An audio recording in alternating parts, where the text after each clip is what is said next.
Right, this is a follow-up video to my installation of the coils, and this is what I have my learning curve here with these coils throughout the winter. We're getting into spring, we're into March right now, and as you can see, there's still an ice wall up there, and I didn't leave the coils on all the time. I just left it on when the sun came out and it looked like it could melt. Otherwise, I didn't leave the coils on. And so I just knocked off all the icicles that were up there so that it could drip better. But I think this is the deal here with these coils. I think if you leave them on continually, you're gonna have like a $200 a month electric bill. But if you put them on at the right times, you create these little paths, and you could see. I'm gonna try to zoom in here. You could see where the coils are. You could see the little paths that it made, where the V part, the very bottom of the V part, came to the tip of the roof there.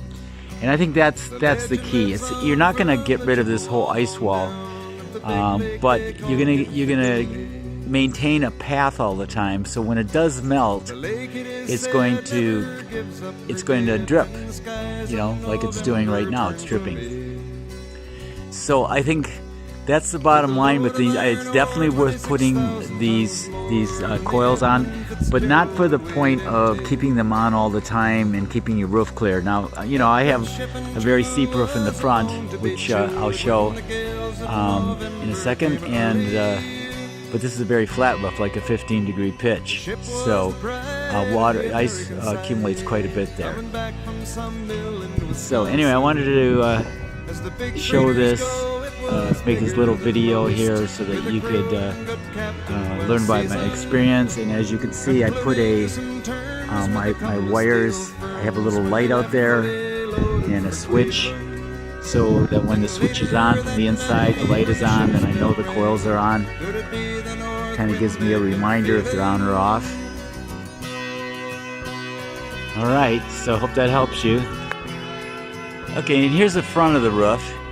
Again, you can see the little caverns it made where the wires are. And I just put these on, but you could see how it melts. There's a good example. And I think that's all you really need to do here, because the problem is when you have the ice wall, the water sits behind it. So you don't have to spend $200 a month keeping these things on. I think if you just maintain that wall or that cavern or that little tunnel there, then I think that's going to be good. Again, on this side, you know, and it's still going to form the ice like that. But again, you can see, and I'm going to try to zoom up on that a little bit more. There. This is what you want to have happen. You know, this is the purpose of these things. They're not going to keep the ice off the roof, and they're not going to keep the ice walls from forming unless you hit your own roof. And I did not spend $200 a month on electricity.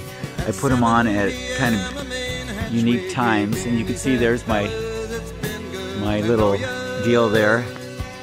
I did put a timer on it at you know, initially, you know, thinking I could turn it on, turn it off, and you could do that, but it just kind of, I didn't turn them on that much, let's put it that way, so I didn't really use the timer. But the having this light and connected to this was the outside lights that I had, and I changed it to a regular bulb with a little, very low wattage LED blue bulb, and basically plugged into that whole mechanism there. So anyway, that's the bottom line here. This is really the bottom line. This is what you want to accomplish, is to do that. And that's going to save your roof.